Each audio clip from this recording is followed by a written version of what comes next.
नमस्कार, खबरों की खबर में आपके साथ में फरहाद सिद्दीकी। खबरों की खबर में आज बात करेंगे यूपी में वोट ध्रुवीकरण और धर्म के बीच में क्यों उलझता दिखाई दे रहा है जनसंख्या नियंत्रण कानून। बताएंगे आपको कि क्यों जनसंख्या नियंत्रण कानून पर विवाद और गहराता जा रहा है। इस पर शुरू हुई बयानबाजी मानो थमने का नाम नहीं ले रही। कोई कहता है कि यह कानून मुस्लिमों के लिए बनाया गया, तो किसी का मानना है कि इससे मुस्लिमों को नहीं बल्कि हिंदुओं को नुकसान होगा। बताएंगे आपको कि इत्तेहादे मिल्लत काउंसिल के राष्ट्रीय अध्यक्ष मौलाना तौकीर रजा ने जनसंख्या कानून को बताया हिंदुओं के खिलाफ। जनसंख्या नियंत्रण पर भी धर्म का एंगल आखिर क्यों ध्रुवीकरण में अटकी जनसंख्या नियंत्रण की विकास नीति। जनसंख्या नियंत्रण पर जुबानी लड़ाई आखिर कब थमेगी। क्या है यूपी की आबादी का हाल और यूपी में कैसा होगा जनसंख्या नियंत्रण का कानून। महिला साक्षरता के मामले में क्यों पिछड़ा यूपी, ये सब आज खबरों की खबर में आपको बताएंगे। दरअसल उत्तर प्रदेश में जनसंख्या नियंत्रण को लेकर एक फॉर्मूला तैयार किया गया जिससे बढ़ती आबादी पर रोक लगाई जा सके।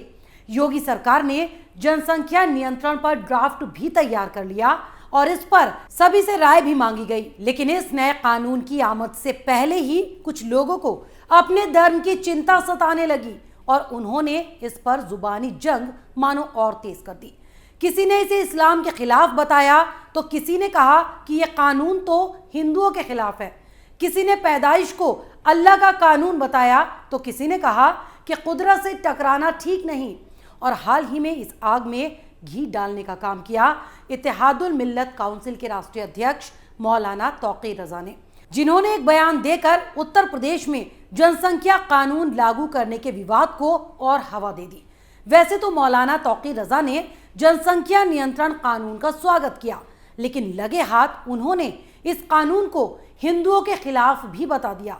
वो बोले हिंदुओं के ज्यादा बच्चे होते हैं, इसलिए योगी आदित्यनाथ सरकार का ये कानून हिंदुओं के खिलाफ हुआ। यानी जनसंख्या कानून को लेकर एक और मौलाना की अटपटी दलील।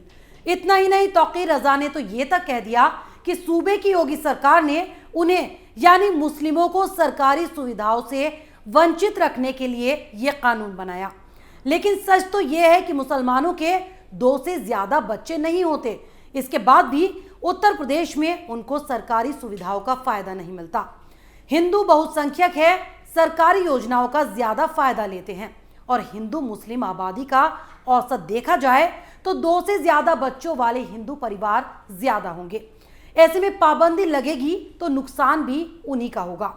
मौलाना यहीं पर नहीं रुके, उन्होंने योगी सरकार को एक और नसीहत भी दे डाली कि योगी सरकार सूबे में सोच समझकर इस कानून को लागू करे और यह भी समझ ही ले कि इस कानून के लागू होने से बीजेपी को ही काफी बड़ा नुकसान उठाना पड़ेगा। एक तरफ बीजेपी विधानसभा चुनाव की जोरदार तैयारियां कर रही है, लेकिन अगर यह कानून लागू हो जाता है तो उनकी सीटें काफी कम हो सकती हैं, ये भी कहा तौकीर रजा ने। लेकिन जनसंख्या कानून पर शुरू हुई बयानबाजी यहीं पर नहीं थमी, बल्कि इसका विरोध करते हुए ऑल इंडिया शिया पर्सनल लॉ बोर्ड ने भी योगी सरकार से इस पर फिर से विचार करने की मांग कर डाली। जनसंख्या कानून को लेकर ऑल इंडिया शिया पर्सनल लॉ बोर्ड ने साफ तौर पर कर दिया है कि अगर सरकार ये कानून लाएगी तो लॉ बोर्ड इसके खिलाफ कोर्ट जाएगा। बोर्ड ने कहा कि यूपी सरकार को जनसंख्या नियंत्रण कानून लाने पर दोबारा विचार करना चाहिए। शिया पर्सनल लॉ बोर्ड के जनरल सेक्रेटरी मौलाना यासूब अब्बास ने कहा कि सरकार को लोगों में शिक्षा का प्रसार कर जनसंख्या नियंत्रण की कोशिश करनी चाहिए, ना कि ऐसा कानून लाकर।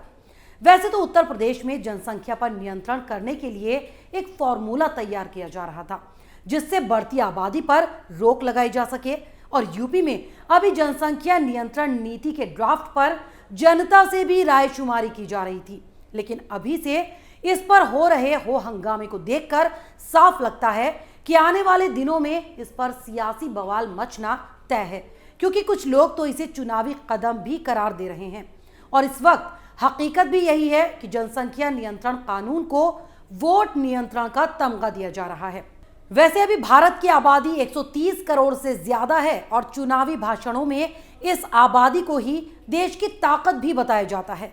लेकिन अब उसी देश में आबादी को नियंत्रित करने की पॉलिसी का ड्राफ्ट जब चुनावी राज्य उत्तर प्रदेश में आया तो इसे विकास के लिए जरूरी जनसंख्या नियंत्रण नीति की जगह राजनीति कहा जाने लगा। या यूं भी कहा जा सकता है कि जनसंख्या नियंत्रण नीति विकासवादी सोच के मुकाबले ध्रुवीकरण और अपना अपना धर्म और अपनी अपनी आबादी की चिंता के विवाद में ज्यादा उलझती नजर आ रही है।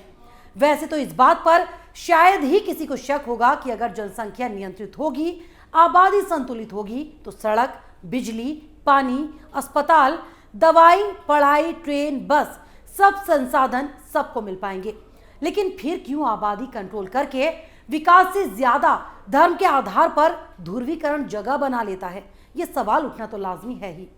चलिए हम आपको एक उदाहरण के जरिए समझाने की कोशिश करते हैं कि बढ़ती जनसंख्या को सीधे एक धर्म के चश्मे से देखना क्यों सही नहीं है। पहले आपको बताते हैं कि क्या है यूपी की आबादी का हाल। उत्तर प्रदेश के उदाहरण से समझिए तो 2011 की जनगणना के मुताबिक यूपी में औसतन हर महिला के 3 से ज्यादा बच्चे हैं। यूपी की हिंदू महिलाओं के औसतन 3.06 बच्चे हैं, तो वहीं मुस्लिम महिलाओं के भी औसतन 3.6% बच्चे हैं। यूपी की 44.2% महिलाओं के 2 या 2 से कम बच्चे हैं, जिसमें 44.85% हिंदू महिलाओं के 2 या 2 से कम बच्चे हैं, जबकि मुस्लिमों में 40.38 महिलाओं के 2 या 2 से कम बच्चे हैं। तो आंकड़े तो यही बताते हैं कि बढ़ती जनसंख्या को एक धर्म के चश्मे से नहीं देखा जा सकता। अब इससे कैसे किसी हिंदू या मुसलमान को फायदा या नुकसान हो सकता है। वहीं महिला साक्षरता दर की बात करें तो इसमें उत्तर प्रदेश देश में चौथा पिछड़ा राज्य है, जहां यूपी में पुरुष 80% साक्षर हैं तो महिलाएं सिर्फ 63% ही पढ़ी लिखी हैं। इनमें 11 से 14 साल की जहां 10% बच्चियां आज भी यूपी में स्कूल नहीं जाती, वहीं 15 से 16 साल की उम्र तक की बच्चियों का स्कूल जाना लगातार घटता है। दावा तो यह भी है कि इस उम्र की 17% बच्चियां स्कूल जाती ही नहीं हैं। आज जरूरत है बेटियों की शिक्षा को बढ़ावा देने की, क्योंकि जब महिलाएं शिक्षित होंगी तो अपने आप प्रजनन दर घट जाएगी, और अगर ऐसे ही जनसंख्या वृद्धि दोगुनी रफ्तार से होती रही और संसाधनों में इजाफा सामान्य रफ्तार से होता रहा तो संसाधन आबादी के बीच समान रूप से बंट नहीं पाते। इसलिए आज जरूरत है आबादी पर नियंत्रण करने की, और वो भी बिना ध्रुवीकरण की राजनीति के, क्योंकि कहीं ऐसा ना हो कि ध्रुवीकरण में अटक कर रह जाए जनसंख्या नियंत्रण की विकास नीति। आज आबादी पर नियंत्रण की नीति विकास के मुद्दे से ज्यादा धर्म के ध्रुवीकरण में जाकर अटक गई है, और अभी तो सिर्फ नीति का मसौदा आया है तो धर्म के नाम पर अभी से जुबानी लड़ाई तेज होने लगी। अगले 7 महीनों में चुनाव होना है, लेकिन लगता है कि तब तक विकासवादी सोच का जनसंख्या नियंत्रण कानून तो लागू नहीं होगा, लेकिन हाँ, ध्रुवीकरण वाली राजनीतिक बयानबाजियों की आबादी तेजी से जरूर बढ़ती रहेगी। तो अगर आपको हमारा प्रोग्राम पसंद आया तो इसे लाइक करें, शेयर करें, और उत्तर प्रदेश चुनाव से जुड़ी हर खबर को जानने के लिए कैपिटल टीवी उत्तर प्रदेश को सब्सक्राइब करना ना भूलें। 2 साल पहले शुरू हुई एक मुहिम, मीडिया में एक नया आंदोलन, शपथ झूठ को बेनकाब करने की, संकल्प सच को आप तक पहुंचाने का, और इस क्रांति को मिला आपका साथ। हर दिन हमसे जुड़े लोग, 10,70 करोड़ से ज्यादा दर्शक हमें देख चुके हैं। अब है आपकी बारी। उत्तर प्रदेश में नए आंदोलन की तैयारी। आपका कैपिटल टीवी अब और स्पेशल और fresh. Capital TV Uttar Pradesh.